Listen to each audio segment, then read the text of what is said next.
बेटा हम पढ़ रहे थे ऑल्टरनेटिंग करंट्स, हम पहुंचे थे बेटा, ठीक है। और प्रीवियस लेक्चर में हमने देखा एलसीआर सर्किट में कैसे काम करना होता है, एलसीआर सर्किट कैसा काम करता है, मैंने आपको पूरा एक्सप्लेन करके दिया था कि एलसीआर सर्किट जो है उसमें करंट लीड भी कर सकती है, लैग भी कर सकती है, फेज में भी रह सकती है, डिपेंड करता है वैल्यूज पे। आई होप आपने प्रीवियस लेक्चर अच्छे से समझा होगा बेटा, ठीक है। और उसके अलावा हमने ये भी देखा कि जो ऑपोजिशन होती है, सारे एलिमेंट्स की जो ऑपोजिशन मिलकर होती है उसको हमने इंपीडेंस बोला था, मैंने कुछ एक्सप्रेशंस आपको दिखाई थी, ठीक। और मैंने ये एलसीआर पूरा कंप्लीट किया था, ठीक। आज हम क्या करेंगे, आज हम इस एलसीआर के ऊपर बेटा न्यूमेरिकल्स स्टार्ट करेंगे। मैं इसके न्यूमेरिकल्स को थोड़ा सीरियसली लेता हूं क्योंकि अगर आप देखोगे जो नीट एग्जाम हुआ 21 जो संडे के दिन एग्जाम था बेटा, ठीक है, तो उसमें अगर आप देखेंगे वहां पे एसी से जुड़े हुए बहुत सवाल देखे गए बेटा, ठीक। बहुत इंपॉर्टेंट टॉपिक और खाली सर्किट रिलेटेड है, सर्किट सामने होना चाहिए और आपका न्यूमेरिकल जो है वो आसानी से कैलकुलेट हो जाता है अगर आपको अच्छे से होल्ड होगा। तो आज हम बेटा स्टार्ट करेंगे, so will be taking it seriously. हम इस पे 2-3 दिन देंगे इन लेक्चर्स को, इन न्यूमेरिकल्स को सॉल्व करने में। न्यूमेरिकल्स ऐसी मैं चूज करूंगा जो मैक्सिमम से मैक्सिमम कॉन्सेप्ट्स को टच करेंगी, हर किसी बात के ऊपर बेटा डिस्कशन होगा, ठीक है। तो आइए बेटा स्टार्ट करते हैं। लेकिन याद रहे ये लेक्चर देखने से पहले आपने एलसीआर का लेक्चर अच्छे से देखा हुआ होना चाहिए, आपको बहुत आसानी महसूस होगी बेटा, ठीक है। तो स्टार्ट करते हैं बेटा। सबसे पहले यहां पे हम जो न्यूमेरिकल देखेंगे, एक न्यूमेरिकल है the value of the alternating EMF in the given circuit will B, ठीक है। बहुत बेसिक सवाल है, पहला सवाल जहां से हम स्टार्ट करेंगे। ये बेटा एक एलसीआर सर्किट जैसे आप देख सकते हैं, तो इस एलसीआर सर्किट के ऊपर कुछ वोल्टेज के वैल्यूज दिए गए हैं, वहीं से मैंने अभी कुछ नहीं किया, ये क्वेश्चन है। यहां पे दिखाता है कि ये जो रेजिस्टेंस है इसके अक्रॉस वोल्टेज जो है या पोटेंशियल डिफरेंस जो है वो 80 वोल्ट का है, यानी ये जो रेजिस्टेंस है ये 80 वोल्ट का पोटेंशियल डिफरेंस खर्च करता है। यानी यहां पे जितना भी वोल्टेज हमने दिया हुआ होगा, अप्लाई किया होगा, तो उसमें से 80 वोल्ट इस पे खर्च हो रहा है। इसके बाद इंडक्टर के ऊपर बेटा 40 वोल्ट खर्च हो रहा है और कैपेसिटर के ऊपर बेटा 100 वोल्ट खर्च हो रहा है। तो हमें बताना है टोटल में सर्किट का पोटेंशियल डिफरेंस कितना है, ठीक है। अब ये सवाल दिखाने का मेरा इंटरेस्ट क्या है, क्यों है, क्योंकि ये तो बड़ा बेसिक है। लेकिन ये बेसिक सवाल तो है, लेकिन साथ में आपको ये डीसी सर्किट्स के साथ कंपैरिजन करा के देगा बेटा, ठीक है। मैं आपको ऐसे समझाता हूं, अगर हमारे पास डीसी सर्किट होता है, रेजिस्टेंसेस इन्वॉल्व होती है, तो इसके ऊपर जो पोटेंशियल डिफरेंस होगा, यहां पे जो पोटेंशियल डिफरेंस होगा, यहां पे जो होगा टोटल पोटेंशियल डिफरेंस जो होती है वो उनके सम के बराबर होती है।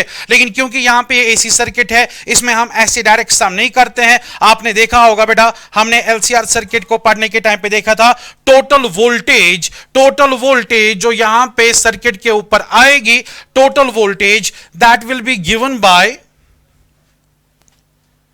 शाबाश बेटा, that will be given by बेटा E is equal to under root of and that is equal to beta ER का स्क्वायर प्लस EL का स्क्वायर माइनस बेटा EC का स्क्वायर, सॉरी यहां पे EL माइनस EC का होल स्क्वायर। इस तरीके की मैंने आपको फॉर्मूला बताई थी, total voltage is not equal to the sum of the voltages, वही तो टॉपिक था, इसीलिए तो हमने फेजर डायग्राम डिस्कस किया था। तो total voltage will be equal to this much. हम इसमें ये वैल्यूज डाल के देखेंगे कि टोटल सर्किट के ऊपर कितना पोटेंशियल डिफरेंस होगा। तो टोटल सर्किट के ऊपर जो पोटेंशियल डिफरेंस है बेटा, this is the solution part of it. Total potential difference will be equal ER, resistor के ऊपर कितना यहां पे आ रहा है बेटा, रेजिस्टर के ऊपर 80 वोल्ट आ रहा है, सो इट इज 80 वोल्ट, ठीक है। सो 80 का स्क्वायर लगेगा।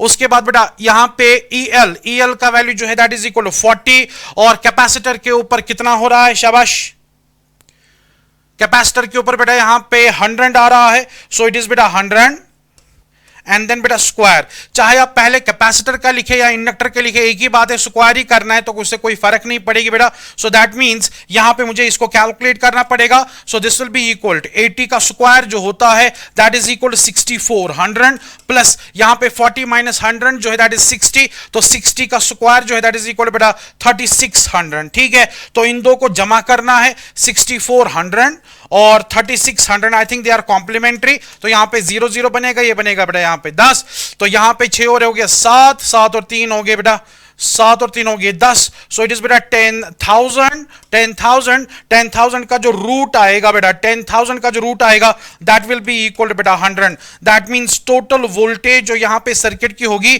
That will be equal to बेटा 100 वोल्ट। एक बात जिसको मैं यहां पे आपके जहन में पूरी तरह से डालना चाहता हूं वो ये है कि जब हम डीसी सर्किट देखते हैं बेटा, डीसी सर्किट में जितना भी वोल्टेज हमारे पास होता है, ठीक है, डीसी सर्किट में जितना भी वोल्टेज हमारे पास होता है वही वोल्टेज डिस्ट्रीब्यूट हो जाता है। से फॉर एग्जांपल अगर यहां पे 100 होता, ठीक है, तो 100 के हिसाब से यहां पे फॉर एग्जांपल 30 रहेगा, यहां पे 50 रहेगा, यहां पे 20 रहेगा, इस तरीके से डिस्ट्रीब्यूशन होगा ताकि इसका वोल्टेज इसका वोल्टेज इसका वोल्टेज सम होकर 100 बने। लेकिन एसी सर्किट्स में ऐसा नहीं होता है। आपने अभी देखा टोटल में जो वोल्टेज निकली ना बेटा, टोटल में वोल्टेज 100 वोल्ट के बराबर निकली। तो अगर बेटा ये 100 वोल्ट के बराबर निकली that means total voltage is 100 volt. लेकिन अगर आप ध्यान से देखोगे इसमें से 80 वोल्ट ये है, तो अगर आप डीसी सर्किट के जैसा सोचेंगे तो बाकी बचेगा 20, लेकिन ऐसा नहीं है। यहां पे इंडक्टर के ऊपर बेटा 40 वोल्ट है, यहां पे कैपेसिटर के ऊपर बेटा 100 वोल्ट है। तो यहां पे अगर आप वोल्टेजेस देखेंगे ये तो अप्लाइड वोल्टेज से ज्यादा आ रही है।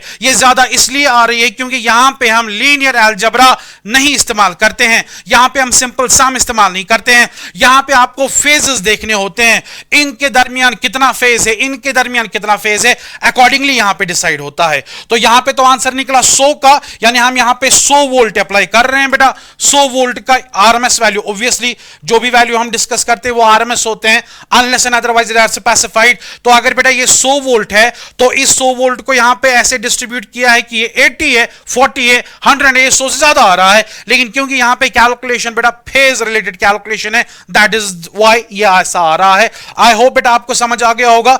तो एसी सर्किट्स में टोटल वोल्टेज निकालने के लिए हम यहां पे ये वाली फॉर्मूला इस्तेमाल करते हैं, सिंपल सम बेटा इस्तेमाल नहीं करते हैं, सिंपल सम हम इस्तेमाल नहीं करते हैं। Mind it, keep this in your mind बेटा, सिंपल सम हम इस्तेमाल नहीं करते हैं। मैं आपको एक एग्जांपल भी करा सकता हूं बेटा, ठीक है, ऐसे एक और एग्जांपल करा सकता हूं मैं।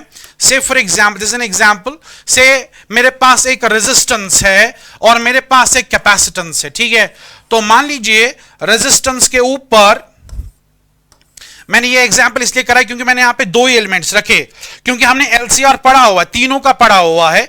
तो जब यहां पे दो होंगे तो तीसरे को आप इग्नोर कीजिए। फॉर्मूलाज के अंदर जहां पे उसका दखल है उसको आप इग्नोर करेंगे। ये एक रेजिस्टर है, मान लीजिए रेजिस्टर के ऊपर बेटा 5 वोल्ट का खर्चा होता है, ठीक है, और कैपेसिटर के ऊपर मान लीजिए 12 वोल्ट का खर्चा होता है। क्वेश्चन आएगा, ये मैं ऐसे एग्जांपल दे रहा हूं, क्वेश्चन आएगा बेटा यहां पे टोटल वोल्टेज कितनी आएगी। फिर से आपकी फॉर्मूला लगेगी and the formula will be equal to under root of, पहले यहां पे रेजिस्टर के ऊपर कितना है प्लस, उसके बाद बेटा EL माइनस EC का होल स्क्वायर था, क्योंकि यहां पे EL यानी यहां पे कोई ड्रॉप होगा ही नहीं इंडक्टर के अक्रॉस, क्योंकि इंडक्टर पिक्चर में है ही नहीं। तो यहां पे EL के बदले 0 आएगा, बचेगा माइनस EC या EC बचेगा, उसका स्क्वायर आएगा। सो इट इज बेटा EC का होल स्क्वायर। एंड देन अगर आप यहां पे इसका कैलकुलेशन करोगे, मैंने ऐसे रैंडमली चोजन वैल्यूज दिए, दिस इज बेटा 5 का स्क्वायर, दिस इज बेटा 12 का स्क्वायर, ठीक है। और यहां पे जो आंसर आएगा ये 25 बनेगा, ये 144 25, ठीक है, and that means it is equal to 169 and 169 का रूट जो है वो 13 के बराबर आएगा। सो 13 वोल्ट यहां पे टोटल वोल्टेज आएगा। अगर बेटा 13 वोल्ट का वोल्टेज आएगा, फिर से देखिए बड़ा अजीब लगता है। क्या अजीब लगता है? अजीब ये लगता है कि यहां पे 5 यहां पे 12, तो डीसी सर्किट्स में हम आमतौर से ऐड करते हैं, ठीक है, तो 5 और 12 जो है वो 17 का वैल्यू देगा। लेकिन एसी सर्किट्स का मैथमेटिक्स ही डिफरेंट है, यहां पे 13 वोल्ट का पोटेंशियल डिफरेंस आएगा। जस्ट एन एग्जांपल मैंने आपको दिया। तो जब भी एसी सर्किट में आपको वोल्टेज कैलकुलेट करनी है तो उस टाइम पे बेटा अंडर रूट ऐसा, ठीक है। हां, एक मजेदार बात आपको बताता हूं बेटा, मजेदार बात यह है कि अगर आपके सर्किट के अंदर रेजिस्टेंस नहीं है बेटा, रेजिस्टेंस नहीं है, ठीक है, ऐसे ही इंपॉर्टेंट पॉइंट बताऊंगा, शायद किसी और न्यूमेरिकल में मत डिस्कस होगा। लेकिन अगर आपके सर्किट में एक इंडक्टर है और एक कैपेसिटर है खाली, और इसी को आप एसी सोर्स के साथ ज्वाइन करते हैं, ठीक है, तो उस टाइम पे मान लीजिए इसके ऊपर EL का खर्चा हो गया, ये EC का खर्चा हो गया। अगर आपको टोटल निकालना है बेटा, क्योंकि यहां पे रेजिस्टेंस नहीं है, ठीक है, दिया हुआ है, रेजिस्टेंस नहीं है, तो यहां पे जो टोटल वोल्टेज बनेगी that will be equal to, R तो है ही नहीं तो ई आर तो नहीं आएगा, बचेगा बेटा ई एल माइनस ई सी का होल स्क्वायर, स्क्वायर और रूट कैंसिल होगा। मैंने कहा ना अगर आपके पास दो ही एलिमेंट्स है, तीसरे एलिमेंट का जो एग्जिस्टेंस है वो भूल जाओ, कोई भी फॉर्मूला में कहां पे क्या दखल है वो आप भूल जाओ। तो यहां पे अगर आप देखोगे स्क्वायर और रूट कैंसिल होगा क्योंकि यहां पे ई आर तो है ही नहीं, तो आपका जो आंसर आएगा it will be simply equal to E L minus E C. So mind this, जब भी किसी सर्किट में रेजिस्टेंस पार्ट नहीं होता है उस टाइम पे टोटल ईएमएफ जो है that is equal to E L minus E C, E L minus E C. अगर आप में से कोई इंटेलिजेंट होगा वो बोलेगा सर ये कैसे EL माइनस EC, मैं आपको एक और एक्सप्लेनेशन दे सकता हूं फेजर डायग्राम रिलेटेड। अगर आपको बेटा याद होगा यहां से हमारा करंट फेजर था, ठीक है, यहां से करंट फेजर था, यहां से बेटा हमारा वोल्टेज फेजर आ गया रेजिस्टर का, यहां से EL आ गया और यहां से EC आ गया था, ठीक है। अगर हमें यहां पे बोला जाता है कि आप ER कुछ भी जमा करो, ER भी दिया हुआ है, ठीक है, तो डेफिनेटली यहां पे पैरेललोग्राम लॉ वगैरह बनता है and you get involved in under root and so on. But जब रेजिस्टेंस पार्ट है ही नहीं, जब रेजिस्टेंस पार्ट है ही नहीं तो आपके पास खाली EL और EC है, और EL और EC ऑपोजिट वेक्टर्स है बेटा, ऑपोजिट वेक्टर के टाइम पे सिंपल माइनस करते हैं, आपको कोई और टेंशन लेने की जरूरत नहीं है। लेकिन अगर रेजिस्टेंस पार्ट आएगा तो यहां पे पूरा under root of this this this, लेकिन अगर रेजिस्टेंस के बगैर आएगा तो सिंपल यहां पे डिफरेंस के बराबर टोटल वोल्टेज आ जाती है, ठीक है बेटा। आई होप आपको ये पहले टाइप न्यूमेरिकल समझ आए, टोटल वोल्टेज कैसे निकाली जाती है। Will move on to the next one बेटा। The next one is this question. The question is, in the circuit shown, ठीक है, E is equal to 20 cos omega t volts with omega equal to 2000 rad per second. The amplitude of the current will be, हमें इस circuit में EMF दिया हुआ है, this is the EMF given in the circuit, ठीक है। हमें बताना है इस सर्किट में पीक वैल्यू कितना होगा बेटा, करंट का पीक वैल्यू हमें देखना है कितना होगा। मेरे पास क्या क्या चीजें अवेलेबल है मैं यहां पे लिख लेता हूं। मेरे पास बेटा peak value of voltage available है 20 के बराबर, ठीक है, this is one information I have been supplied. मेरे पास बेटा ओमेगा का वैल्यू भी सप्लाइड वैल्यू है, omega is equal to 2000 radians पर सेकेंड, radians per second. This is the second piece of information I am given, ठीक है, and we have to find the peak value of current. तो पहले अगर हम ऊपर से देखेंगे, वोल्टेज का पीक वैल्यू मुझे पता है, करंट का पीक वैल्यू जो है वो मुझे निकालना है। तो बेटा अगर हम ऊपर से देखेंगे हमें इस सर्किट में क्या निकालना है, हमें इस सर्किट में बेटा इंपीडेंस निकालनी बहुत जरूरी है, क्योंकि मैं यहां पे इंपीडेंस के लिए फंसूंगा। मैं यहां पे फॉर्मूला लिखूंगा बेटा, peak value of current is equal to peak value of voltage divided by Z। मैंने यहां आपको बेटा बताया था, basically RMS value of current is equal to RMS value of voltage by Z, peak value of current is equal to peak value divided by Z, ठीक है। कोई और करंट का वैल्यू अगर आप लेना चाहते हैं तो उसी के अकॉर्डिंग में वोल्टेज का वैल्यू डिवाइडेड बाय Z। तो मैं यहां पे बेटा इंपीडेंस के लिए फंस रहा हूं, क्योंकि E नॉट मुझे पता है, इंपीडेंस मुझे सर्किट की निकालनी है, बेसिक न्यूमेरिकल है, इंपीडेंस कैलकुलेशन यहां पे कराऊंगा। तो इंपीडेंस कैलकुलेट करने के लिए मुझे यहां पे रेजिस्टेंस का वैल्यू है 6 ओम, इंडक्टर का वैल्यू जो है दैट इज 5 मिली हेनरी, और इंडक्टर के अंदर रेजिस्टेंस भी है, यानी इसकी जो कॉइल है उसकी भी रेजिस्टेंस है। एनी हाउ, क्योंकि यहां पे ये सीरीज सर्किट है, मैं इस 4 ओम की रेजिस्टेंस और ये 6 ओम की रेजिस्टेंस को सीरीज में मान सकता हूं, और सीरीज में रेजिस्टेंसेस ऐड होती है, तो टोटल जो करंट को रेजिस्टेंस मिलेगी ना सर्किट में that will B 6 + 4, that means 10 ओम की यहां पे रेजिस्टेंस है सर्किट के अंदर, 10 ओम, ठीक है। अब बचा इंडक्टर, इंडक्टर का रिएक्टेंस नहीं दिया है, इंडक्टर का वैल्यू दिया है, रिएक्टेंस होती है L ओमेगा, वो हमें कैलकुलेट करना पड़ेगा। अच्छा, कैपेसिटर की रिएक्टेंस नहीं दी है, कैपेसिटर का वैल्यू दिया है, तो हमें रिएक्टेंस निकालनी पड़ेगी बेटा, ठीक। तो यहां पे जब हम ये रिएक्टेंसेस कैलकुलेट करेंगे ना, उसके बाद ही हम यहां पे क्या निकाल पाएंगे, हम Z का वैल्यू निकाल पाएंगे। तो सबसे पहले मैं यहां पे मैं इसको अंडर रूट के अंदर भी कर सकता, बट बेटर इज कि हम अलग से ही करें। XL will be equal to बेटा L ओमेगा, L का वैल्यू जो है वो कितना है, 5 मिली हेनरी का है, it means it is 5 10⁻⁻³ omega का वैल्यू बेटा 2000 के बराबर है। जब इसको मल्टीप्लाई करेंगे 5 to 10 के बराबर हो गया, तो 10 का 1 0 और ये यहां पे 3, तो टोटल मिला के 4 0 हो जाएंगे, तो that means it will be equal बेटा 10 ohm. 4 0 means 10 raise to power 4, 4 में से 1 माइनस करेंगे, so it is 10 ohm. So anyhow मैंने XL का वैल्यू निकाल दिया, 10 ओम के बराबर है। अब अगर मुझे यहां पे XC निकालना है बेटा, XC that is equal to 1 divided by C omega, ठीक है। तो C का वैल्यू कितना दिया हुआ था, C का वैल्यू दिया था 50 माइक्रोफैरड बेटा, 50 माइक्रोफैरड, ठीक है, 50 microfarad. So it is 1 divided by 50 into 10 raise to power minus 6, और साथ में आपको ओमेगा भी लिखना है, दैट इज 2000, ठीक है। तो 2 इंटू 5 हो गया बेटा 10, तो 10 का एक जीरो और यहां का हो गया 2, 3, 4, 5 जीरोस आ रहे हैं, so it will be 10 raise to power 5, that means it will be equal to 1 divided by 10 raise to power minus 1, क्योंकि ये -6 है, हमारे पास खाली 5 जीरोस आ रहे हैं, 10 पर 5 आ रहा है, तो 10 पर -1, लेकिन ये ऊपर चढ़ के कितना बनेगा बेटा, ये 10 ओम के बराबर बनेगा। दैट मींस इंडक्टिव रिएक्टेंस जितनी है उतनी ही कैपेसिटिव रिएक्टेंस है। ये एक बहुत ही जबरदस्त सिचुएशन है, लेकिन मैं इस सिचुएशन को इस टाइम पे डिस्कस नहीं करूंगा, इसको हमें अलग से पढ़ना है, just is the numerical. Otherwise यहां पे सर्किट जो है इट इज इन रेजोनेंस, तो बेटा बाद में देखेंगे क्या होता है वो रेजोनेंस। फिलहाल XL का वैल्यू इतना है, XC का वैल्यू इतना है, और R का वैल्यू जो है उसको कैलकुलेट करने की जरूरत नहीं है, R हमें डायरेक्टली दिया हुआ है, हमें फ्रीक्वेंसी का कोई इनकॉर्पोरेशन नहीं करना है। It is 6 + 4 that is again 10, 6 + 4, ठीक है।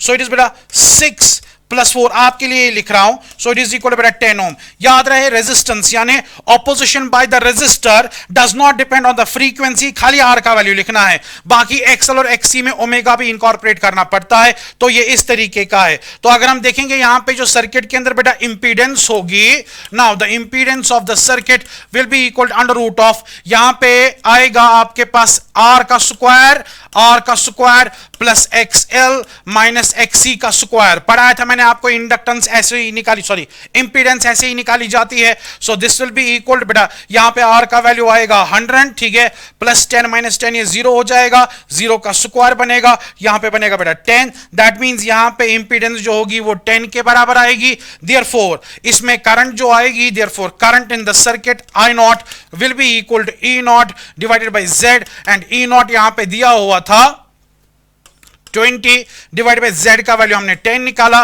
सो it is equal to 2 amperes, ठीक है बेटा। तो याद रहे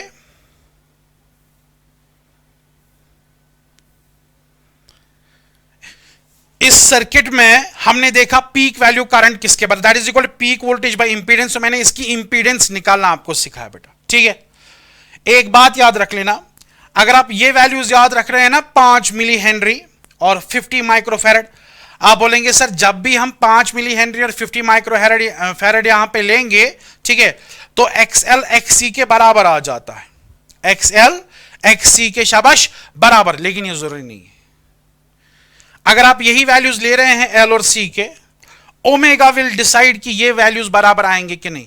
अगर बेटा वैल्यू थोड़ा सा डिफरेंट रहेगा ना, ओमेगा के बदले जो यहां पे 2000 दिया था, ठीक है, उसके बदले अगर आप ओमेगा डिफरेंट लेंगे ना, तो XL का वैल्यू बेटा डिफरेंट आएगा और इस XC का वैल्यू भी डिफरेंट आएगा। तो ये ऐसा नहीं था कि इंडक्टर का वैल्यू और कैपेसिटर का वैल्यू ऐसे था कि ये दोनों सेम आ गए, नहीं, इनमें फ्रीक्वेंसी भी ऐसी रखी गई थी, तब जाके L ओमेगा और 1/C ओमेगा जो है इनका वैल्यू सेम आ गया। खैर मुझे सेम आने से कोई रिलेशन नहीं है, मुझे आपको बेसिक प्रैक्टिस करानी थी इंपीडेंस। पहला न्यूमेरिकल है इंपीडेंस कैलकुलेशन का, तो मैंने आपको बताया इंपीडेंस कैलकुलेट करने के लिए रेजिस्टेंस का पता होना जरूरी है, XL का वैल्यू पता होना जरूरी है, XC का वैल्यू पता होना जरूरी है। उसके बाद आपको कोई भी काम करना आप वो कर सकते हैं। यहां पे मैं बेटा करंट निकालनी थी, तो मैंने यहां पे करंट निकाल दी, एक स्टेप में करंट आ गई। हां आपको इंपीडेंस निकालना जरूरी था,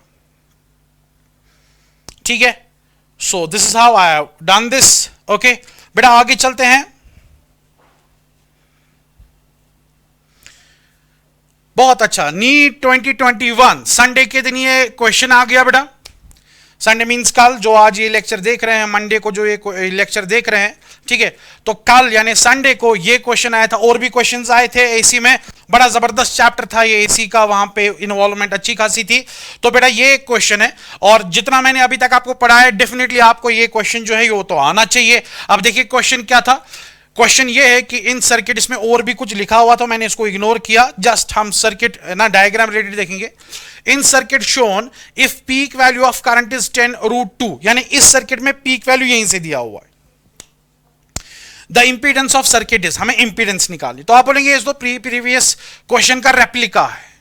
माना मैंने प्रीवियस क्वेश्चन का रेप्लिका है, लेकिन थोड़ी मॉडिफिकेशन है। मॉडिफिकेशन ये है, जो यहां पे वोल्टेज के वैल्यूज है ना बेटा, ठीक है, ये वैल्यूज आरएमएस वैल्यूज है, तो हमें पहले आरएमएस वैल्यू देखना है टोटल में कितना होगा, उसके बाद उसका पीक वैल्यू निकालना है, और उसके पीक वैल्यू को और इसका जो करंट है उनको आपस में रिलेट करके बेटा जेड का वैल्यू आएगा। ठीक है, तो सबसे पहले हम यहां पे देखेंगे कि यहां पे टोटल में कितना ईएमएफ रहेगा इस सर्किट का, ई का वैल्यू हम यहां पे ढूंढेंगे बेटा। और ई मैंने आपको सिखाया अभी, ई का वैल्यू जो है, this is the solution part of it, E का वैल्यू जो है दैट विल बी इक्वल बेटा अंडर रूट ऑफ, चलो मैं पूरा लिखता हूं, जल्दी जल्दी क्यों करूं, ठीक है। So under root of E R, तो यहां बेटा आर जो है, ई आर जो दैट इज 40,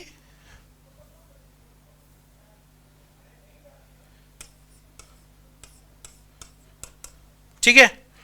उसके बाद बेटा ई एल माइनस ई सी, तो ई एल जो है that is also given as 40 और ई सी जो है दैट इज गिवन एज 10। आप देखिए बेटा 2-3 लाइन में एक क्वेश्चन क्रश हो जाएगा।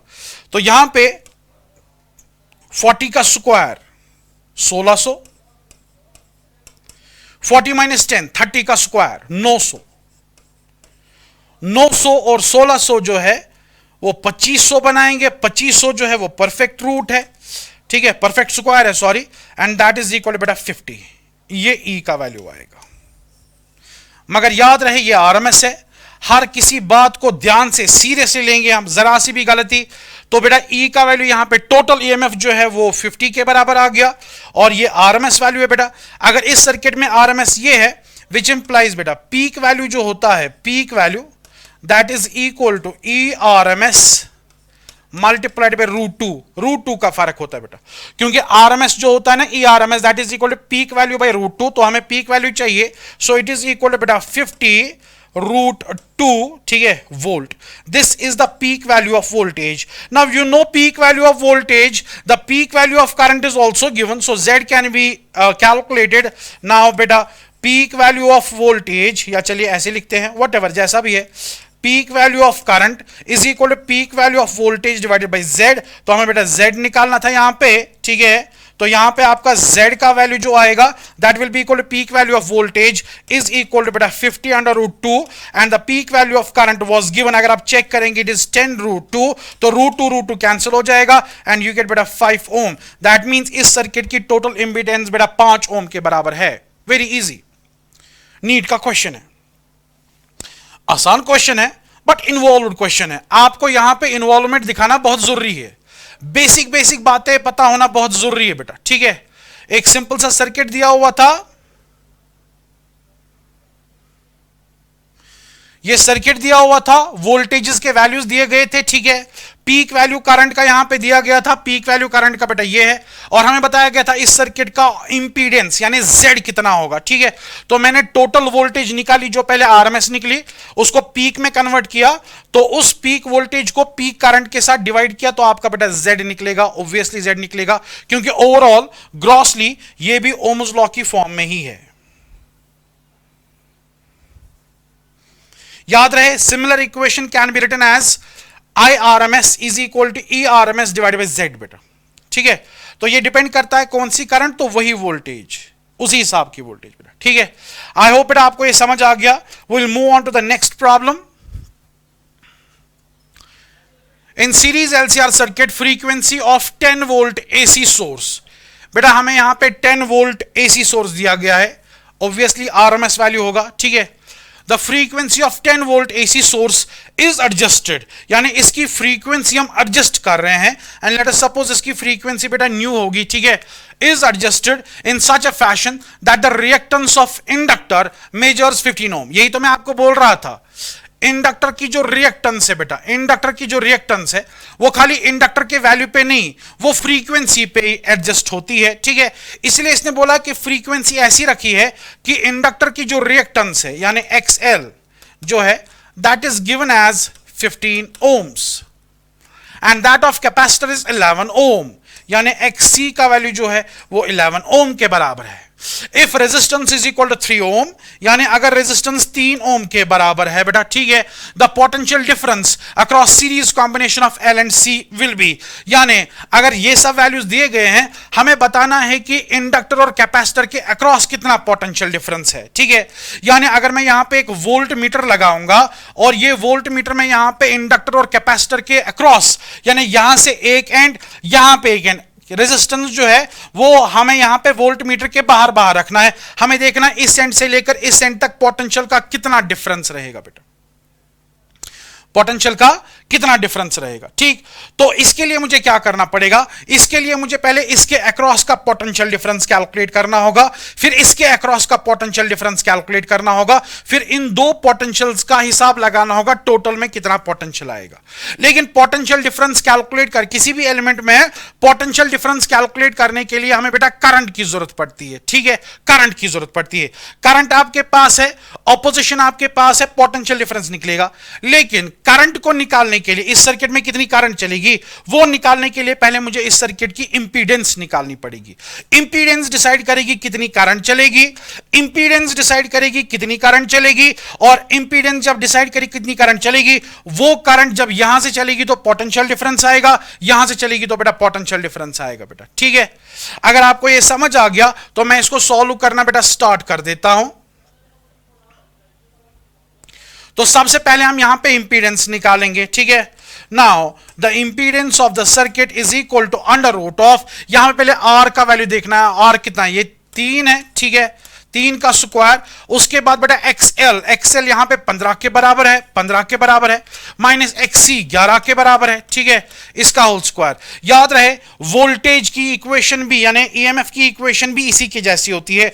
वहां पे हम लिखते हैं total EMF is equal to EMF across resistance, EMF across inductance, EMF across capacitance का होल स्क्वायर, ठीक है। लेकिन इंपीडेंस की इक्वेशन भी ऐसी है, खाली आपको ऑपोजिशंस लिखनी होती है बेटा, ठीक है। तो 3 का स्क्वायर जो है वो 9 के बराबर आएगा, 15 में से 11 निकालेंगे, 4 का स्क्वायर हो गया 16, 16 और 9 हो गए 25, 25 का रूट जो है दैट इज बेटा 5, दैट मींस इस सर्किट की जो इंपीडेंस आएगी बेटा, इंपीडेंस जो है दैट इज 5 ओम। एक बार आपको इंपीडेंस पता चली तो इस सर्किट में जो करंट चलेगी, ठीक है, therefore current in the circuit will be equal to voltage in the circuit जो कि 20 वोल्ट दिया गया था, ठीक है। तो यहां पे इंपीडेंस बेटा 5 ओम के बराबर है, दैट मींस यहां पे करंट जो है that will be equal to बेटा 4 एंपियर, 4 एंपियर की करंट बनेगी बेटा।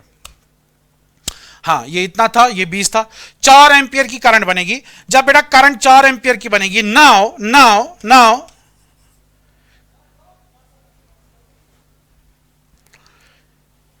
Voltage dropped across inductor, inductor के अक्रॉस का वोल्टेज ओम्स लॉ के हिसाब से यहां पे इंडक्टर के अक्रॉस का voltage is equal to current flowing in inductor, current flowing in inductor यही है, and then opposition offered by the inductor, and that means बेटा इट इज इक्वल टू यहां पे 4 आएगा, और XL का वैल्यू जो है बेटा, XL जो दिया गया था, जो 15 के बराबर दिया गया था, so it is equal to this much, ठीक है।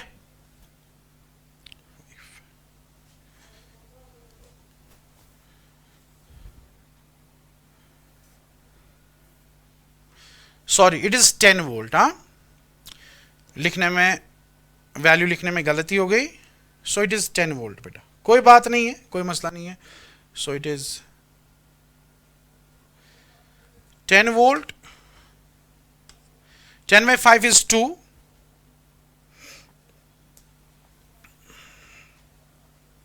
so it is better 2 ampere, and accordingly EL will be equal to, यहां पे फिर से 2 आएगा, 2 into 15 हो गया बेटा 30, ठीक है।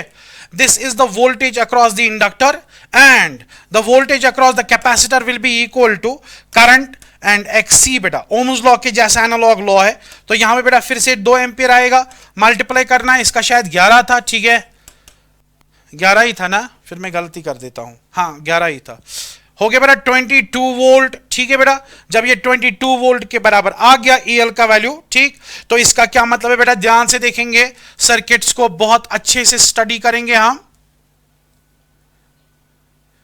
इसका मतलब यह है कि इस इंडक्टर के अक्रॉस पोटेंशियल डिफरेंस जो होगा वो 30 वोल्ट के बराबर होगा, इस कैपेसिटर के अक्रॉस पोटेंशियल डिफरेंस जो होगा वो 22 वोल्ट के बराबर होगा। Now we have to find, इसके 30 है, इसका 22 है, रेजिस्टेंस बाहर है, ठीक है। इसी का मैं जिक्र आपको कर रहा था। अगर आपको खाली इंडक्टर और कैपेसिटर के अक्रॉस, दोनों के अक्रॉस निकालना है टोटल में कितना वोल्टेज आएगा, ठीक है, that will be equal, E will be equal under root नहीं लिखना, it is E L minus E C, क्योंकि इन दो का वोल्टेज हमें देखना है, टोटल पोटेंशियल डिफरेंस यहां पे देखना है, यहां से लेकर यहां तक वोल्टेज का कितना फर्क आएगा। So as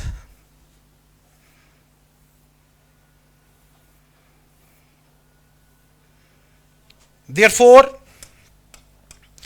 potential difference across, ठीक है, potential difference across this combination, इसको लिखना पड़ेगा, सारे का नहीं है, across NLC will be equal to EL minus EC, under root नहीं क्योंकि रेजिस्टेंस नहीं निकाला, हमें खाली इनके अक्रॉस का देखना है पोटेंशियल डिफरेंस बेटा, and that will be equal to 30 में से 22 निकालेंगे, दैट मींस इट इज बेटा 8 वोल्ट। बेसिकली ये माइनस क्यों हो रहा है? माइनस इसलिए हो रहा है क्योंकि यहां पे आप देखिए, यहां पे 180 का फेज डिफरेंस होता है इंडक्टर और कैपेसिटर। इंडक्टर का वोल्टेज अगर ऊपर की तरफ है, कैपेसिटर का वोल्टेज नीचे की तरफ है, ये आपस में एक दूसरे को अपोज करते, एड नहीं करते। अगर ये एक डायरेक्शन में होते, हाइपोथेटिकली एक डायरेक्शन में होते, एक ही डायरेक्शन में, तो टोटल जो पोटेंशियल डिफरेंस होता, ठीक है, that would have been 30 plus 22 in that situation, hypothetical situation. But in the real situation EL ऊपर है फेजर डायग्राम में, EC नीचे, they are exactly opposite. 30 minus 22 means 8 volt, क्योंकि इंडक्टर के अक्रॉस का पोटेंशियल डिफरेंस और कैपेसिटर के across का पोटेंशियल डिफरेंस आपस में अपोज करता है। दैट इज द रीजन कि आपका जो वोल्टेज होते हैं डिफरेंट एलिमेंट्स में, वो सोर्स वोल्टेज से ज्यादा आते हैं। जब वो सोर्स वोल्टेज से बेटा ज्यादा आते हैं ना, उनमें बेसिकली कैंसिलेशन इफेक्ट्स होते हैं, तो कैंसिलेशन इफेक्ट होने के बाद आपका टोटल जो है वो टोटल वोल्टेज के बराबर आता है। खैर, इस क्वेश्चन में टोटल वोल्टेज नहीं निकालना था, इस क्वेश्चन में खाली हमें एल और सी के अक्रॉस, एल और सी के अक्रॉस पोटेंशियल डिफरेंस निकालना था। आप बेटा रेजिस्टेंस, क्योंकि हमने करंट का वैल्यू तो निकाला था ना इसमें, आप रेजिस्टेंस के अक्रॉस का पोटेंशियल डिफरेंस भी निकाल सकते हैं, आसान है। हालांकि नहीं पूछा है, हमने पहले Z निकाला, फिर करंट का वैल्यू निकाला, ठीक है, तो 2 एम्पियर आ गई बेटा करंट। अगर बेटा करंट का वैल्यू 2 एम्पियर आ गया, तो जिस तरीके से मैंने EL EC कैलकुलेट किया, मैं ERB कैलकुलेट कर सकता था, लेकिन मुझे नहीं पूछा गया था, तो टाइम वेस्ट नहीं। लेकिन मैं आपको पढ़ा रहा हूं एज ए टीचर, तो मैं आपको हर कोई बात डिस्कस करना चाहता हूं। So it is current into R, current is बेटा 2 एम्पियर, और रेजिस्टेंस का वैल्यू कुछ दिया हुआ था बेटा,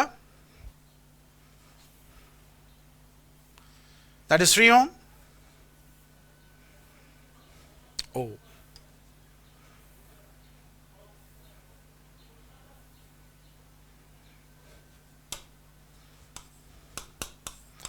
दैट इज 6 वोल्ट, ठीक है।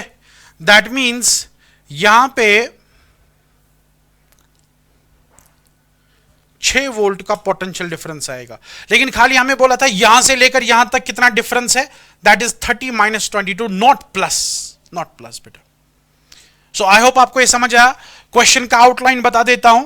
हमें यहां पे रिएक्टेंसेस दिखाई गई थी, ऑपोजिशन दी गई थी, हमें बताना था कि इसमें इस और इसके अक्रॉस या किसी भी एक एलिमेंट के अक्रॉस कितना पोटेंशियल डिफरेंस होगा। उसलिए मुझे करंट की जरूरत थी, क्योंकि जब आपके पास करंट होती है, करंट को ऑपोजिशन से मल्टीप्लाई करके पोटेंशियल डिफरेंस निकलता है, दिस इज वेरी बेसिक। तो ऑपोजिशंस तो मेरे पास थी, रेजिस्टेंस का आर था, इंडक्टेंस का एक्सएल था, कैपेसिटर का एक्सी था, आई की जरूरत थी, तो मैंने पहले आई निकाला। लेकिन आई के लिए पहले मैं यहां पे इंपीडेंस पे फंस गया, तो मुझे पहले इंपीडेंस निकालना पड़ा। इंपीडेंस निकालने के बाद बेटा करंट आ गई, क्योंकि करंट इंपीडेंस पे डिसाइड होती है, तो करंट आ गई। उसके बाद जिस भी एलिमेंट के अक्रॉस निकालना है, मैंने वहां से पोटेंशियल डिफरेंस निकाला, और फिर क्योंकि एल और सी के दरमियान बताना था डिफरेंस क्या है, तो यहां पे बेटा आ गया। ठीक, आई होप आपको ये समझ आ गया होगा। आई होप आप सर्किट्स को बहुत आसानी से आप इन्वॉल्व कर सकते हैं। तो मेरे पास एक नया क्वेश्चन है, और ये क्वेश्चन जो है I mark it very important, exams में बहुत बार आ चुका है, very important question. In a series LCR circuit the voltages across a resistor, capacitor and inductor are 20 volt. Again a very very very beautiful example. Why? Because यहां पे voltages same दी गई है. वोल्टेजेस जब हर किसी के ऊपर, नॉट हर किसी के ऊपर, पर्टिकुलरली कैपेसिटर और इंडक्टर के ऊपर जब वोल्टेजेस सेम होती है ना, तो बड़ा जबरदस्त इफेक्ट होता है, जिसको हम रेजोनेंस बोलते हैं, जिसको मैं एक लेक्चर के बाद, क्योंकि उसके ऊपर भी बहुत न्यूमेरिकल्स आती है, लेकिन वो छोटा है, थोड़ा सा डिस्कस करके उसके ऊपर सवाल कर सकते हैं हम बेटा. ठीक है, तो यहां पे मैं उसको बीच में नहीं लाना चाहता हूं. ठीक है, सीरीज एलसीआर सर्किट है, तीनों एलिमेंट्स के ऊपर 20-20 वोल्ट खर्च हो रहा है. तीनों एलिमेंट के ऊपर, जैसे मान लीजिए रेजिस्टेंस है, और उसके बाद बेटा यहां पे मान लीजिए इंडक्टर है, और उसके बाद बेटा यहां पे कैपेसिटर है, और इसको ज्वाइन किया गया एसी में. ठीक है, एसी में, तो यहां पे बेटा 20 वोल्ट का पोटेंशियल डिफरेंस हो गया. 20 वोल्ट का पोटेंशियल डिफरेंस बेटा, 20 वोल्ट का पोटेंशियल डिफरेंस. तो 3 elements have 20 volt 20 volt 20 volt potential difference. ठीक है, इसमें कोई मसला नहीं है, टोटल वोल्टेज भी निकाल सकते हैं. ठीक, तो हमें लेकिन वो नहीं करना है, देखेंगे क्या करना है.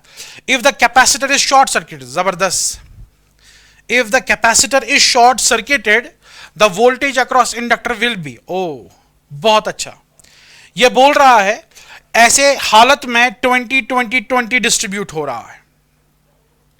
ठीक है, 20-20-20 डिस्ट्रीब्यूट हो रहा है. हमें बताना है कि अगर हम कैपेसिटर को शॉर्ट सर्किट करेंगे, शॉर्ट सर्किट का मतलब मैं एक वायर लाऊंगा, कॉपर वायर, उसको यहां से ज्वाइन करूंगा, फिर यहां पे एक और ज्वाइंट लगेगा, इसको ऐसे करूंगा, और इस तरीके से मैंने कैपेसिटर को बाईपास कर लिया. मान लीजिए यहां से करंट जब निकल रही थी, ठीक है, उसको कैपेसिटर के थ्रू चलना जरूरी था. अब एसी था, कैसे था, क्या नहीं था, बट कैपेसिटर की इन्वॉल्वमेंट थी. और आपको पता बेटा कैपेसिटर जो है वो भी ऑपोजिशन देता है करंट को, that is called capacitive reactance. ठीक है, तो करंट यहां पे इस ऑपोजिशन को बर्दाश्त करके आगे बढ़ लेती थी. अब ऑपोजिशन ज्यादा थी, कम थी, व्हाटएवर जैसी भी थी, बर्दाश्त करके आगे बढ़ गई. लेकिन यहां पे मैंने एक वायर जोड़ दी, इसी को बोलते हैं शॉर्ट सर्किट करना.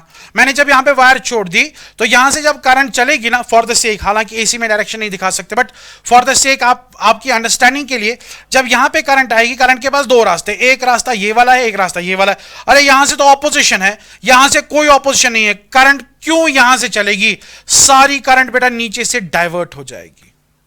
Assuming that नीचे वाला रास्ता जो है, वायर का जो रास्ता है, इसमें कोई रेजिस्टेंस नहीं है, कोई ऑपोजिशन नहीं है बेटा. ठीक है, तो अगर कोई ऑपोजिशन नहीं है तो सारी करंट नीचे, अगर ऑपोजिशन होगी तो कुछ करंट यहां से, कुछ करंट यहां से, बट लेकिन अगर यहां से कोई भी ऑपोजिशन नहीं हुई, कौन जाना चाहेगा ऑपोजिशन के थ्रू?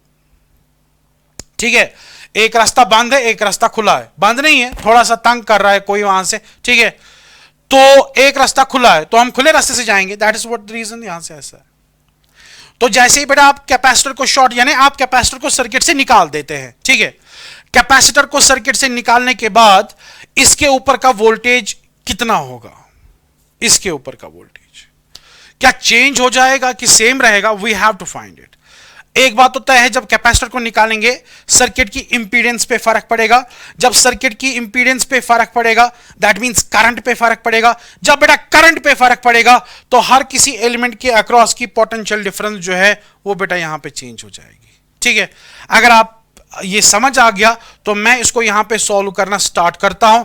बड़ा अच्छा सवाल है, लास्ट मैंने आपको दिखाया था. ठीक है, लास्ट का ये न्यूमेरिकल है बेटा. तो इस क्वेश्चन में क्या है? It is given, it is beta given that the voltage across the resistor is equal to voltage across the inductor is equal to voltage across the capacitor, and all these voltages are equal to beta 20 volt. ठीक है, अगर ये ER EL इसी के बराबर है, इसका मतलब ये भी है कि resistor will be equal, sorry, resistance will be equal to XL will be equal to beta XC.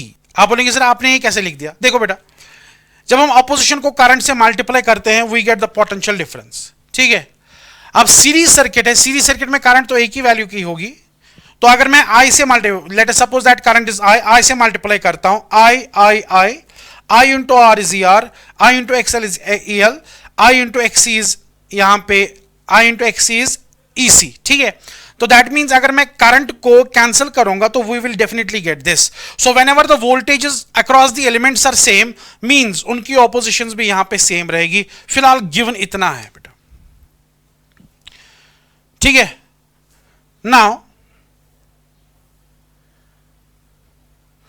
जब यहां पे वोल्टेजेस बेटा सेम है, यानी एक्सएल और एक्ससी के बराबर है, तो प्रीवियस लेक्चर में मैंने बताया था यहां पे फेज डिफरेंस जीरो रहेगा। हालांकि मुझे फेज इन्वॉल्व करना ही नहीं है, बट फेज यहां पे जीरो मींस ये प्योर रेजिस्टिव सर्किट की तरफ बिहेव करेगा। अगर आप इतनी ही कॉन्सेप्चुअल इंफॉर्मेशन बोलेंगे ये प्योर रेजिस्टिव की तरफ, जैसे कि इसमें इंडक्टर और कैपेसिटर है ही नहीं, तो यहां पे जितना वोल्टेज 20 वोल्ट है, तो हम बेसिकली 20 वोल्ट ही डाल रहे हैं, क्योंकि वही 20 इस पे खर्च हो रहा है। बाकी इंडक्टर और कैपेसिटर के अक्रॉस जो खर्चा है, क्योंकि वो बेटा सेम है 20 और 20, तो it is 20 minus 20 that is 0, तो उसका हमें इनकॉर्पोरेशन नहीं करना है।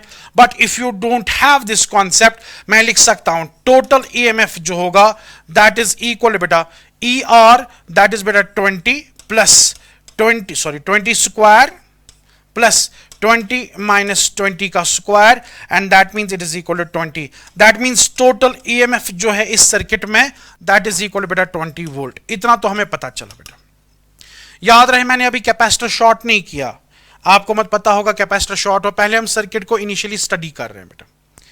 So initially when you have these three things, ठीक है, हमने टोटल ईएमएफ निकाला 20, और मैंने कहा जब XL XC के बराबर होता है प्रीवियस लेक्चर में, उस टाइम पे circuit behaves as pure resistive circuit, means हम यहां पे 20 वोल्ट दे रहे हैं और वही 20 वोल्ट यहां पे खर्च हो रहा है, यानी रेजिस्टर के अक्रॉस का जो वोल्टेज है वही यहां पे इसके अक्रॉस वोल्टेज के बराबर आएगा।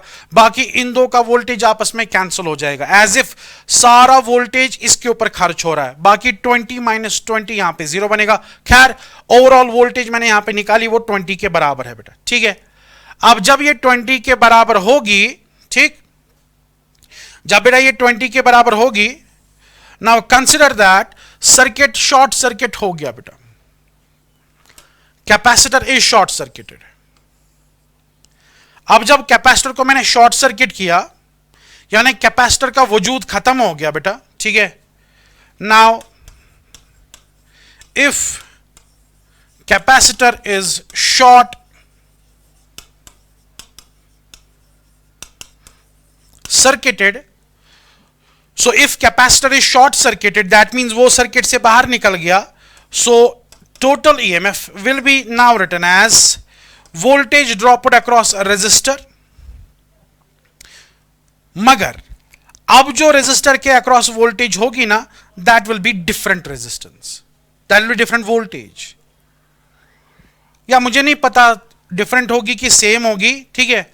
Let us keep for the sake of generality कि ये डिफरेंट होगी, फिर अगर सेम भी आगे देख लेंगे। सो इट इज बेटा ई आर का square plus, now since there is only one element that is E L, तो पहले ई एल हमारा दिया गया था दैट वाज 20 वोल्ट, लेकिन अब मुझे नहीं पता कि ई एल के अक्रॉस कितना होगा। For the sake of generality it is E L dash का स्क्वायर, कैपेसिटर है ही नहीं, कैपेसिटर शॉर्ट सर्किट हो चुका है। टोटल वोल्टेज की फॉर्मूला जो वो ये है। अब यहां पे जब हमने कैलकुलेशन किया, हमने देखा टोटल वोल्टेज 20 के बराबर है। किसके बराबर है बेटा? 20 के बराबर है। तो जब टोटल वोल्टेज यहां पे 20 के बराबर होगी, मैं यहां पे टोटल वोल्टेज 20 लिख रहा हूं, क्योंकि टोटल वोल्टेज में मैंने कोई चेंज नहीं किया। यहां पे ऐसा मैंने कैलकुलेशन किया कि सोर्स वोल्टेज 20 वोल्ट की है, तो सोर्स वोल्टेज को मैंने चेंज, खाली कैपेसिटर को शॉर्ट किया, सोर्स वोल्टेज 20 ही रहेगा, ठीक है। अब बारी आती है इस चीज की। अब मेरा यह कहना है कि जो ई आर और ई एल यहां पे सेम थे बेटा,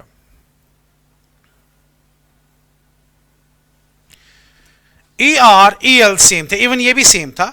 सो E R E L same था, जिससे हमने कंक्लूजन निकाला that R will be equal to X L. अब जब R will be equal to X L बेटा, कभी भी ये कंडीशन, क्योंकि ये कंडीशन हमेशा एप्लीकेबल है, जब आर एक्सएल के बराबर है या एक्सी के बराबर भी है, फिलहाल मैं इन दो को लेता हूं। जब आपको बेटा पता है कि आर जो है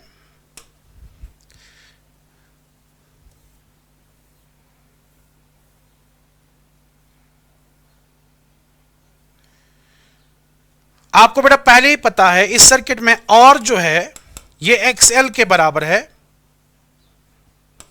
ठीक है। If I multiply it with current, से फॉर एग्जांपल सर्किट के अंदर करंट चलेगी I R is equal to I XL, it means it is the E R and it is E L and both will be same, क्योंकि same current से मैंने यहां पे multiply किया। Series circuit है, करंट सेम रहेगा। Now suppose instead of I current के time पे ये आर था, ये एल था, बट इंस्टेड ऑफ आई मैं यहां पे I1 करंट डाल रहा हूं, तो I1 करंट तो यहां से भी चलेगी ना बेटा, मैं करंट को चेंज कर रहा हूं, लेकिन वही करंट R से भी चलेगी, वही करंट बेटा L से भी चलेगी। उस सूरत में क्योंकि पहले IR का वैल्यू हमने ER रखा था और IXL का वैल्यू हमने EL रखा था, लेकिन जब करंट मैंने चेंज की सीरीज सर्किट में, अब जो यहां पे EMF होंगे, ठीक है, डेफिनेटली ये सेम होंगे, इनमें कोई शर्त नहीं है, लेकिन ये EMF अब पहले जैसे नहीं रहे, ये डिफरेंट हो गए, लेकिन अब भी सेम है, यानी ER dash is equal to EL dash. अगर आप करंट और चेंज करोगे, खुद करेंगे या सर्किट में चेंज होगी व्हाटएवर, लेकिन अगर आप करंट बेटा और भी चेंज करेंगे ना, तो कोई भी करंट का वैल्यू आप डाल दीजिए, अकॉर्डिंगली जो रेजिस्टर के अक्रॉस का पोटेंशियल डिफरेंस होगा उतना ही इस इंडक्टर के अक्रॉस का पोटेंशियल डिफरेंस होगा। अगर आपको ये रीजनिंग समझ आई तो मैं यहां पे बेटा EL डैश का स्क्वायर लिख सकता हूं, EL डैश का स्क्वायर, क्योंकि ये दोनों आइडेंटिकल है, मैंने आपको रीजन समझाया, ठीक है, यानी एक बार ER is equal to EL, ठीक है, दैट मींस कोई और वोल्टेज, कोई और करंट के चलने के टाइम पे भी ऐसा ही रहेगा। दैट मींस बेटा यहां पे आपके पास आएगा 20 इज इक्वल, इन दो का सम बनेगा under root of 2 EL dash का स्क्वायर, स्क्वायर और रूट कैंसिल हो जाएगा बेटा, यहां बचेगा under root 2 EL dash, square नहीं रहेगा बेटा, EL डैश आएगा, दिस इज 20, दैट मींस बेटा EL dash the new voltage on the inductor is equal to 20 upon under root 2। Yes, definitely inductor के अक्रॉस का पोटेंशियल डिफरेंस जो है वो बेटा चेंज हो जाएगा। देखिए बेटा सवाल क्या था, एक रिवीजन करेंगे जल्दी जल्दी। सवाल क्या था, तीनों एलिमेंट के ऊपर 20 20 20 दिया हुआ था, बस इतना दिया हुआ था, तो मैंने लिखा एज ए कॉन्सिक्वेंस नहीं कि रिएक्टेंस सेम होना बहुत जरूरी है। तो टोटल ईएमएफ मैंने निकाला, that was equal to 20 total EMF. अब जब मैंने कैपेसिटर को शॉर्ट सर्किट किया, यानी कैपेसिटर को फेंक दिया, ठीक है, टोटल ईएमएफ तो वही है जो कि पहले ही था, लेकिन अब जो सर्किट है उसके अंदर की जो रेजिस्टेंस के ऊपर का पोटेंशियल डिफरेंस है और इसके ऊपर का वो थोड़ा चेंज हो गया होगा मे बी, ठीक है। तो मैंने यहां पे ER डैश, पहले तो ER था लेकिन अब ER डैश और EL डैश का स्क्वायर यहां पे लिख दिया बेटा, ठीक है। लेकिन एक बार हमने देखा रेजिस्टेंस और इंडक्टर के अक्रॉस का पोटेंशियल डिफरेंस जो था वो सेम था, that means it is applicable for any value of current as far as series current is concern, क्योंकि जो करंट R से चलेगी ना उसी को L से भी चलना है। तो जो वोल्टेज होती है बेटा ये दो बातों पे डिपेंड करती है, पोटेंशियल डिफरेंस, एक तो ये ऑपोजिशन पे डिपेंड करता है, दूसरा ये करंट पे डिपेंड। अगर आप करंट चेंज करते जाएंगे तो वोल्टेज जो होगा अक्रॉस रेजिस्टर इंडक्टर वो भी बेटा सेम होगा, लेकिन वैल्यूज डिफरेंट इख्तियार करेंगे, लेकिन होंगे ये सेम। तो मैंने वही किया, मैंने इसको इसके बराबर लिखा, and this is the new voltage across the resistor, sorry inductor, और इसका वैल्यू बेटा आ गया 20 डिवाइड बाई रूट 2। अगर आपको बेटा ये समझ आ गया, आप इसके जैसा एक और सवाल भी कर सकते हैं, वो भी आया हुआ है, ठीक है। अगर मैं कैपेसिटर के बदले इंडक्टर को शॉर्ट करूंगा, क्या करूंगा बेटा, कैपेसिटर के बदले इंडक्टर को शॉर्ट करूंगा, तो उस टाइम पे बराबर पहले इतना ही चलेगा, टोटल वोल्टेज हम निकालेंगे, ठीक है। उसके बाद यहां पे इंडक्टर को शॉर्ट करने पे आपकी जो फॉर्मूला होगी it will B ER dash square plus EC dash, क्योंकि इंडक्टर सर्किट से निकल गया, कैपेसिटर है, तो फिर से यही रीजनिंग देके EC स्क्वायर डैश लिखूंगा and then you will get the answer बेटा। दैट मींस हम कैपेसिटर को शॉर्ट सर्किट कर सकते हैं, हम बेटा इंडक्टर को शॉर्ट सर्किट कर सकते हैं। ऐसे क्वेश्चंस बेटा प्रीवियसली पूछे गए हैं, ठीक है। तो इतने काफी है, अभी और भी क्वेश्चंस करेंगे। ये बहुत अच्छा टॉपिक है LCR या AC सर्किट जिनको बोलेंगे, चाहे 2 एलिमेंट वाले होंगे 3 एलिमेंट वाले होंगे। मैंने कहा था अगर 2 एलिमेंट वाले हैं तो तीसरा जो इसने नहीं दिया है उसको हम इनकॉर्पोरेट नहीं करेंगे अपनी कैलकुलेशन में, ठीक है। तो इस तरीके से ये सर्किट सॉल्व करना बहुत आसान है। और भी क्वेश्चंस होंगे, ठीक है, इन दी नेक्स्ट लेक्चर। तो तब तक के लिए बेटा अल्लाह हाफिज, थैंक यू सो मच।